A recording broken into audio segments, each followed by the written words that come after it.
Welcome to Fairport Flash, the monthly economic update powered by the Fairport investment team. Our team gathers the most recent news, data, and research and distills it into the information most important to you. Let's get started. Welcome to the June edition of Fairport Flash. This is Katie Sheehan, Portfolio Manager at Fairport Wealth. We're on hiatus last month from the Flash, instead providing a live webinar update with CIO John Silvis. So this month I'll be providing an update on the impact investing market with a refresher on what impact investing is, how it's performed in the current environment, as well as trends and outlooks. So jumping right in, what is impact investing? Well, the definition differs based on the source, although I think there is becoming a little bit more consistency around the terminology.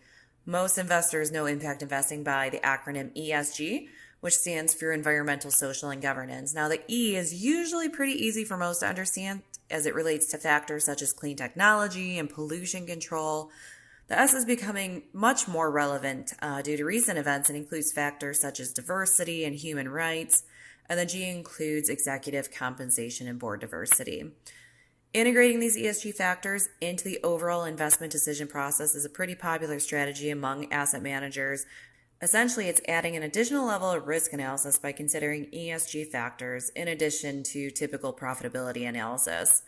Similar to ESG integration is the best-in-class approach, which basically reweights an index to favor stocks with high ESG scores. Then there's thematic investing, which includes specific goals such as gender lens investing, climate change strategies, and so on. And last but not least, there is impact investing, which generally refers to investing sustainably while also generating a financial return. There are other strategies that can be used under the larger sustainability umbrella, but these are the ones that are generally most used. Interest in impact investing has only increased, especially recently. According to Morgan Stanley, 70% of institutional investors are already investing utilizing an ESG strategy, while 72% of the U.S. population has expressed interest, according to Morningstar. So what does that investment base for impact investing look like? Well, I think it's evolving. It's long been thought that women and millennials would drive the market demand, particularly as there's expected to be a significant wealth shift in the next couple of decades as millennials inherit about $30 trillion from their baby boomer parents. And based on recent studies, 90% of those millennials want to allocate to some sort of impact-related investment in the next 5 years. Meanwhile, women are twice as likely to consider sustainability along financial returns when investing. So clearly it is still the case that these two demographics will likely drive demand in the future, but we are starting to see interest being garnered from other generations as well as from men, which is encouraging. The flows into sustainable funds really speak for themselves. Morningstar reported that during the first quarter, while the market was going crazy and despite the low in March, flows into funds with an ESG mandate reached a quarterly record of $10.5 billion. The breakdown of those flows is pretty eye-opening, given there were generally flows out of conventional equity funds in March. ESG equity funds actually experienced inflows of roughly $2.4 billion. Okay, so the flows look good, there's interest, but what about performance? Well, the COVID crisis was the first real-time case study for a lot of these ESG funds, since the majority have only really been around perhaps the last 5 to 10 years. As would be expected, many research firms have taken this opportunity to analyze performance, particularly during the recent downturn relative to traditional strategies, and all of them came out with pretty similar results. One study in particular, performed by Morningstar, reviewed the universe of ESG mandated equity funds during the 2-month period from the end of January to the end of March, and found there were more outperforming ESG funds than there were conventional funds. And as I mentioned, that seems to be the case among many of these other studies as well. Beyond iShares product, a look at the universe of ESG funds in that 2-month period from the end of January to the end of March, there were more outperforming ESG funds than there were traditional funds based on information from Morningstar. Now, there are some that might argue there are reasons other than ESG as to why these funds have outperformed, such as an inherent underweight to energy and overweight to technology, etc. And, obviously that may be true to some extent, but a deeper dive into the attribution has shown that ESG stock selection has actually played the largest role in performance year to date.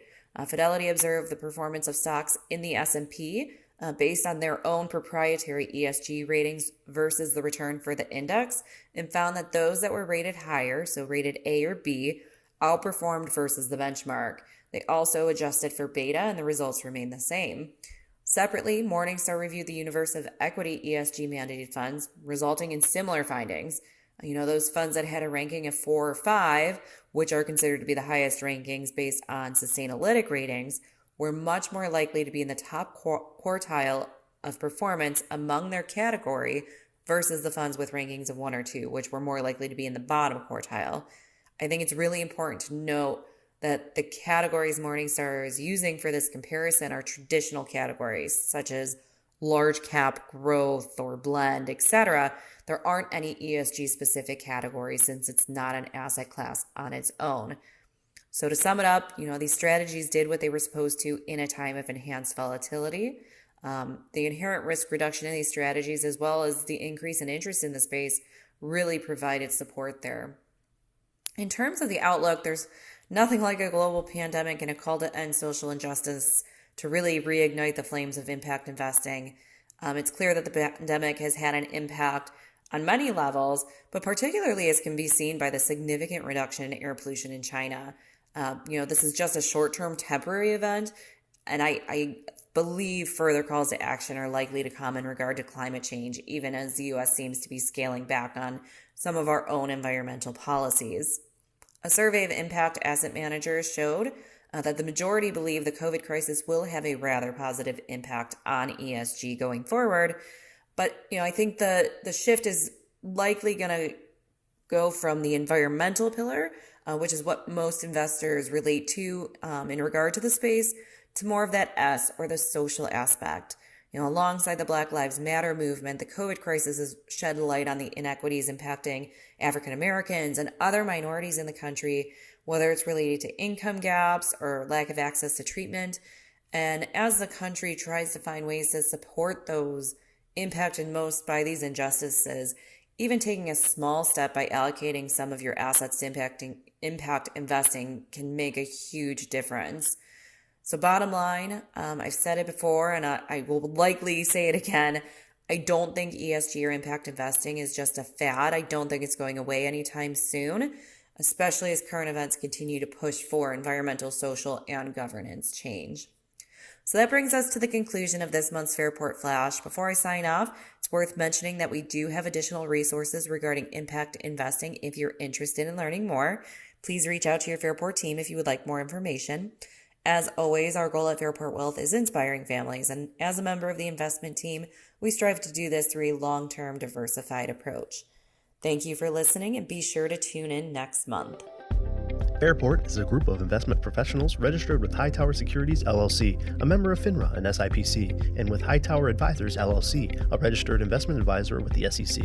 Securities are offered through Hightower Securities, LLC. Advisory services are offered through Hightower Advisors, LLC. This is not an offer to buy or sell securities. No investment process is free of risk, and there is no guarantee that the investment process or the investment opportunities referenced herein will be profitable. Past performance is not indicative of current or future performance and is not a guarantee. The investment opportunities referenced herein may not be suitable for all investors.